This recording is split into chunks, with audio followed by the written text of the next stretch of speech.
Hello everybody, welcome back to my channel. My name is Queenie for those who don't know me, and we're reviewing Never Ever Met's season 1 episode 4.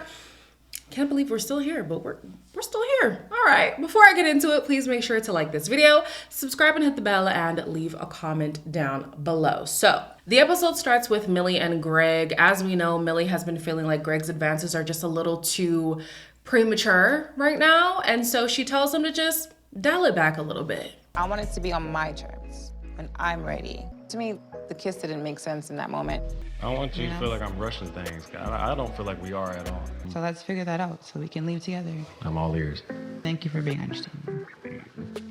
They keep speaking as if they're on the same page, but we can see that that's obviously not the case. So at some point, one of them is gonna have to outline what is and isn't appropriate and in what time.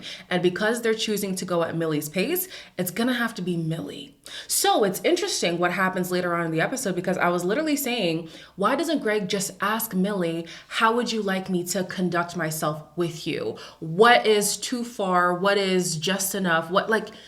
Ask her, how do I get to that deeper side of you without pushing too many boundaries? And it seems like they just bypass that conversation, and then he'll try something and she'll be like, oh no, too much. I do think that she might have to be in the driver's seat when it comes to him, just until he learns her more, which is crazy, because even though they haven't been in person for the time that they've known each other for 3 years. They claim to have been dating for 3 years. So you would think some of these conversations would have been had by this point, and they haven't. So the house has picked up on Chris and Joanna's connection. So a few of the girls take Sandia aside to check in with her to see, girl, do you see what we're seeing? We all see it, and it's making us uncomfortable as well. I wanted to talk to you by yourself. Like, alone? She said by yourself. Oh, okay. All right. No one should be kikiing with your dude. Let you kiki with your dude and let her kiki with her dude. Do you want to say something to her? Because if you do, me and her be there for you. I know how Joanna is. I don't want her popping off. I'm gonna put my religion down and I'm gonna pop off too. Oh, trust me. Side note, and I'm so sorry, Aaron. I know Aaron be in the chat and stuff. I might be coming for your girl a little bit in this episode, okay? So Dymond, at the beginning of the season, said that she don't really rock with girls because girls bring drama, irate, whatever, right? But in this conversation, Dymond literally said, I will put aside my religion if it means that I have to pop off in your defense.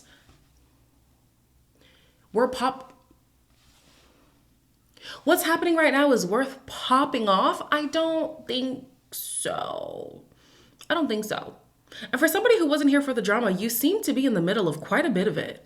I don't know, girl. I don't know. Anyways, Sandia gets the confidence to actually confront Chris, because up until this point, I'm going to be honest, I did feel for Sandia, but I was also thinking, at what point are you going to stand up for yourself? You know what I'm saying? So she does have the conversation with him, and he completely dismisses anything that she's saying. You don't care about all the touchy, you don't care about that either. People love over-exaggerating things. Always trying to bring people down. Bring who down? If you were to touch a guy on the shoulder because you're laughing, that does not matter to me. Jody, come here, please. I mean, all of this thing makes me feel uncomfortable. Have I ever tried to ever come flirt with you, touch you inappropriately? I don't move like that. I'm not a messy ass person. Me and Jody do not have anything going on. We can tell that Chris is somebody who gets stuck on semantics. He's doing it again now, where he's saying, I never flirted with Joanna in an inappropriate way. I never touched her inappropriately. That's not the point.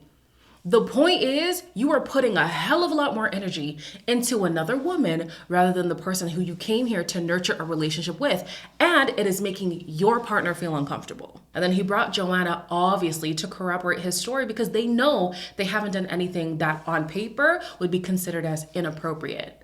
But the point is, it's making her uncomfortable. And whether or not you feel like she's carrying on these insecurities from wherever they come from, she's expressed a concern as a partner or somebody who plans to be her partner. You could hear her out and maybe see if there's any way to mitigate the situation. The man just completely disregarded anything that she was feeling. The fact that Sandia came to you with a concern was enough for him to say, okay, well, let me pause, examine the situation, see if there's something there is to change, and how can I go about changing that? He didn't hear her out at all. He immediately was like, you're wrong, and let me prove it to you. That is not somebody you want to be in a relationship with. I can promise you that, Sandia. Girl, you better pack your bags and find somebody else. Taronda checks in on the couples because apparently, you know, this cast just can't seem to run away from catching charges. And Sienna's little fit of throwing the flowers at Brandon, you know, caused production to just step in and just see how everybody else is doing. I think they started with Millie and Greg, and we learned that Millie is right in saying that she relates to Sienna a lot because she's just as guarded, but I have more empathy for Millie. I wouldn't want a weak partner. She's a dominant alpha female. I put a guard up, and that guard is just like, protect Millie at all costs. I'm going to be vulnerable. I'm going to let him be his true self. I have to reveal more about my past, and I kind of worry about that. Greg says that he appreciates how strong-willed Millie is, and that's great and all, but obviously there's a guard up when it comes to Millie, and so I would have liked for him to want to investigate that more. In her confessional, she does say that there are traumas that she's dealing with that has caused her to build a wall around herself and not let people in. The reason why I say I empathize more for her than I do for Sienna is because they clearly are both operating from a place of fear. Whatever hurt that they've experienced in the past is keeping them from fully, you know, indulging in this experience, fully giving the person who they came here with a proper try. But at least with Millie, she's acknowledging that this comes from somewhere. And even just acknowledging the wound keeps you from bleeding onto other people. It's not that I don't have empathy for Sienna. I do acknowledge that she is obviously operating from a place of fear. She probably just doesn't have the language to really say what exactly is going on with her. And that's completely understandable. That's why people have therapists. But her actions are unwarranted, in my opinion. The throwing things, the calling people out of their name, the yelling, it's just, that is something else. That is not, oh, I've been hurt in the past, so I'm afraid to let people in. You can now get help because you've acknowledged where help is needed. Whereas with Sienna, everybody else is the problem but her. So since Chris clearly doesn't listen to women, let alone his own woman, the guys call him out on how he's been acting with Joanna. And again, he is like, nope, I'm not listening to anything. If I see a man keeps commenting on Dymond, I'm gonna say he wants her. What you're doing, it could be misconstrued. Take the foot off the gas, even if it's a friend thing. It's not like you can't say good morning or talk to that person. If I let you get away with you telling me you're insecure about this and it keeps going on, guess what's gonna happen? You're gonna try to control and dictate everything that I do. Jody's probably the only one that's different out of that group of girls. Either he's purposely being obtuse or he genuinely doesn't understand that optics are a big deal, especially in a fresh relationship. Where there's smoke, there's fire for a lot of people. So you've already given Sandia reason to believe that she should kind of be on her toes when it comes to you because you treat women as if they're a revolving door. But this man is here like, she's insecure. Y'all tripping. Clearly the women are feeding her lies. Like I don't know if he genuinely doesn't understand or he's purposely being obtuse. And I'm gonna lean on the latter because Chris strikes me as somebody who is smart. Not only did he flip it on, what's her name now? Sandia, saying that she's the one who's just insecure. He also said that the women are spreading lies to Sandia because they don't like him based on his initial conversations with the whole group, talking about his dating mindset and stuff like that. So people are already on a mission to tarnish his relationship. And then the only woman who was standing in defense of Chris was Joanna, because she also feels similarly to him, whatever, you get it. So he's just like, yeah, they don't like me and they don't like her because she rocks with me and now everybody's against us. Everybody. And he's not even a guy who can realize that it's everybody who has a problem. He's putting it on Sandia, but everybody at this point has brought it up. You've got to think that it's more than just Sandia picking things out of thin air. Sienna pulls up to her couples check-in with a positive attitude. According to her, this would be the first time I've seen her try to be positive, and that didn't even last long. Do you both feel like this is something you're forcing? I think that there's things that turn me off. I don't know. I just feel like you're full of Your delivery, because I'm witnessing it, sis. So you're always in your masculine energy. It's very hard for her to step out of that. I come from the same thing, but know that you gotta work on that. You think it's worth saving? I think so. I do. Taronda tells Sienna straight up, your delivery is whack.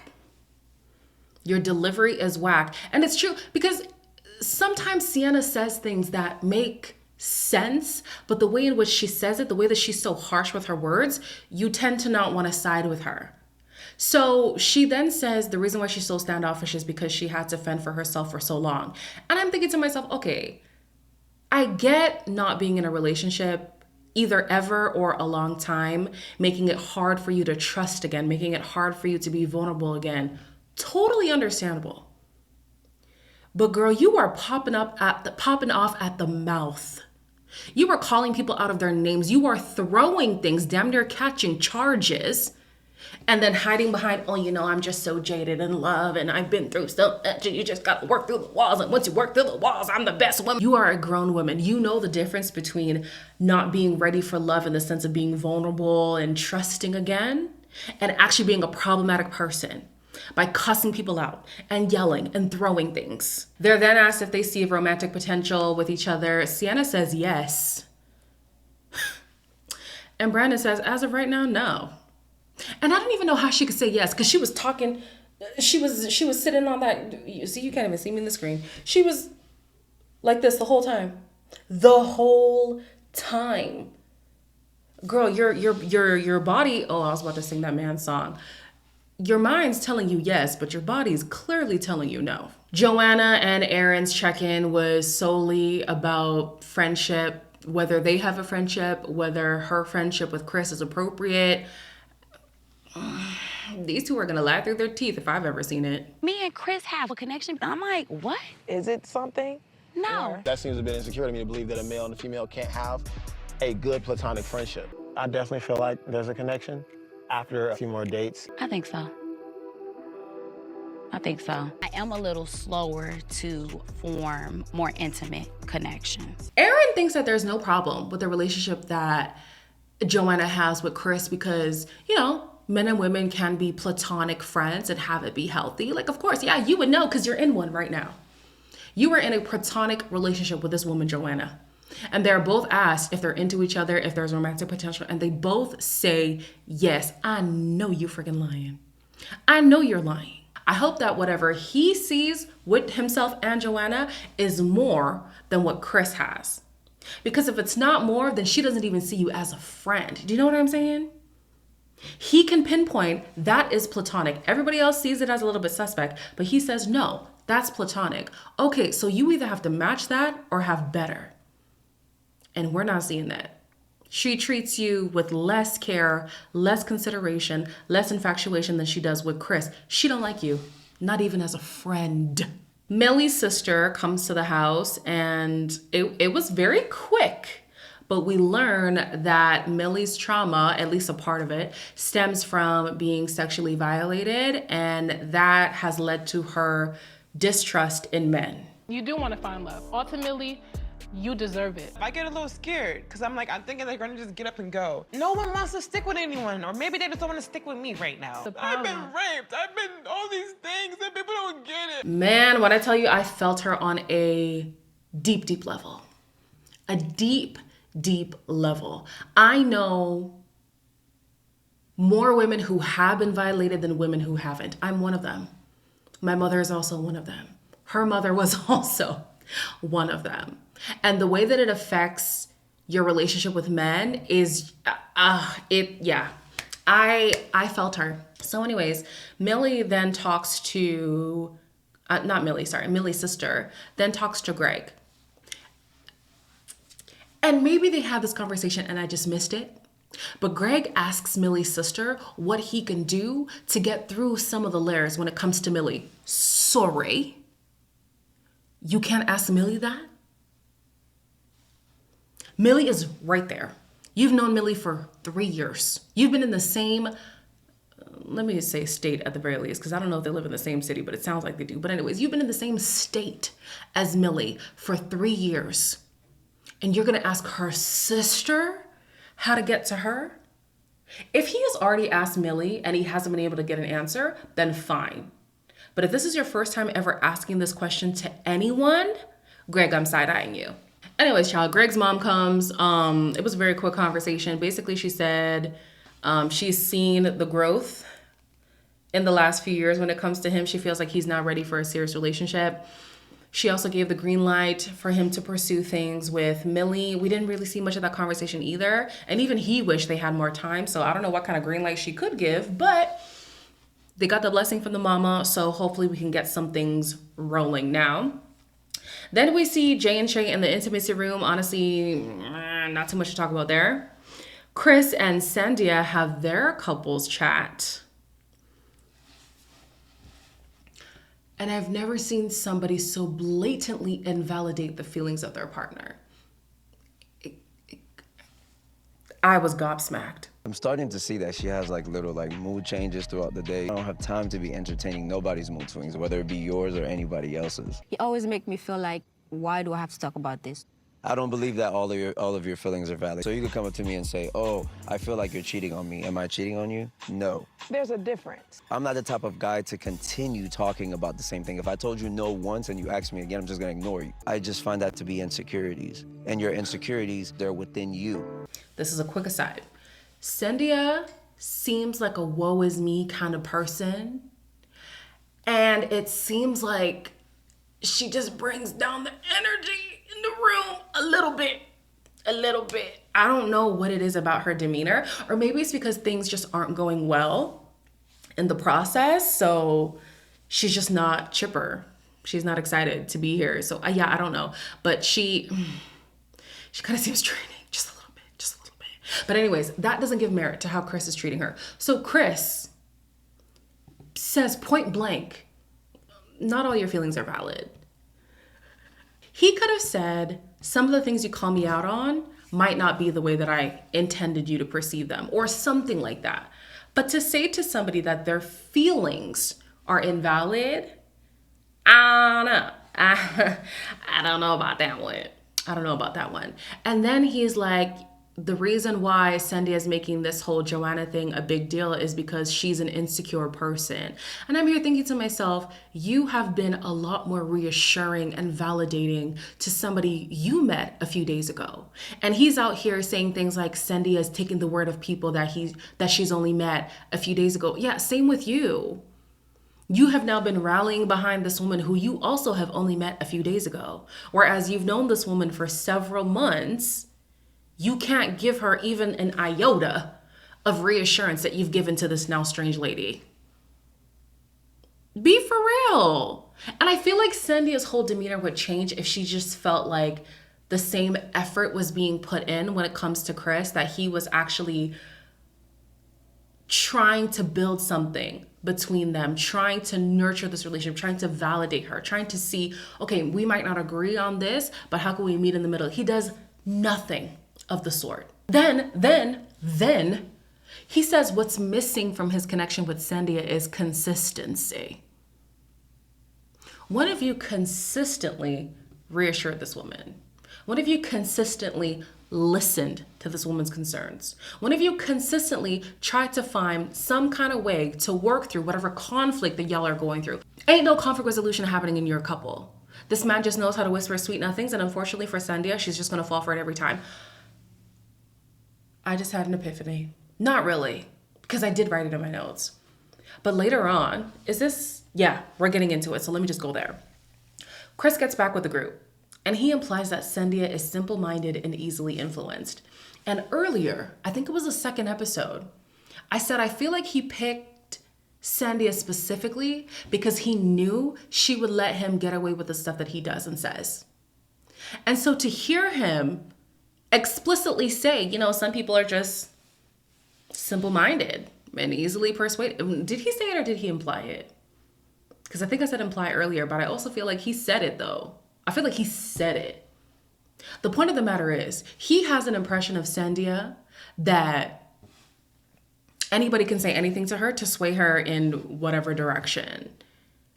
So it makes sense why he's now like, why do you have a problem with stuff that you was letting me get away with for so long? Because he was the only one in her ear. Now she's got other people and he's got a problem with it. I feel like when you're weak-minded and then people that you met 14 seconds ago starts telling you stuff, you start listening and believing. I tried to mind my own business, but he just called her simple-minded. She said it herself.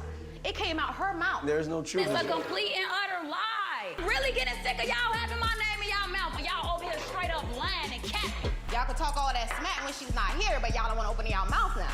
She be tugging on, talking about Chris this, Chris that, Chris that. Tugging? Where I will agree with Joanna with this whole discourse is I think Dymond is now adding some adobo into the story. She's adding some paprika, she's adding some spice, okay? Because I never saw Joanna tugging on Chris. I don't know if tugging is like a term that means something else where she's from, but I think that was a stretch. But it's clear that the whole house has had an issue with how Chris has conducted himself with Joanna. Now, Dymond is the only one to actually speak up about it in front of Joanna and Chris, and she was looking for some backup and nobody was backing her, including her man. So now she's upset that even her man didn't have her back. Y'all show was quiet. You could hear a pin drop. You had it. Yeah, I maybe had it, but he still should have had my back. Nobody want to open their mouth to her face. There ain't no point in letting them mess up our Right. I don't even have my bae on my side. So he fake too long with him. Again, I say, for somebody who claims to not want to be in the mix, to not want to be in the drama, you seem to be in it all the time. That's interesting to me. That is very interesting to me. The only props that I will give her is that she's gonna say the same things behind your back as she is to your face. Everybody else we know has been talking about the situation, but when push came to shove, they couldn't say it straight in front of Chris or Joanna. So I'll give her that. However, now she's upset at Aaron because Aaron didn't have her back in calling out another couple when that wasn't even your place in the first place. If your true intention was to see if Sandia was okay, just talk to her and counsel her. Still don't feel like that's her place for real, but it's hard to avoid giving people advice in an environment like this. Now you mad because your man didn't have your back and she called him fake. We're gonna have to address this proposal. We're gonna have to address this proposal because I feel like there's something brewing with Dymond that she doesn't want to say. And maybe it's one of those situations where you've just invested so much time, you don't want to let go of something, even though you know there's cracks in the foundation. There's cracks. We could fill them up, but also the whole house could come collapsing down. I don't know. And the next episode, we see Dymond's mom. Was it the mom or was it a sister or whatever? And she was cussing out Aaron. I said, oh boy, we'll have to see what that's about. So as always, like, comment, share, and subscribe, and I will see you in the next one.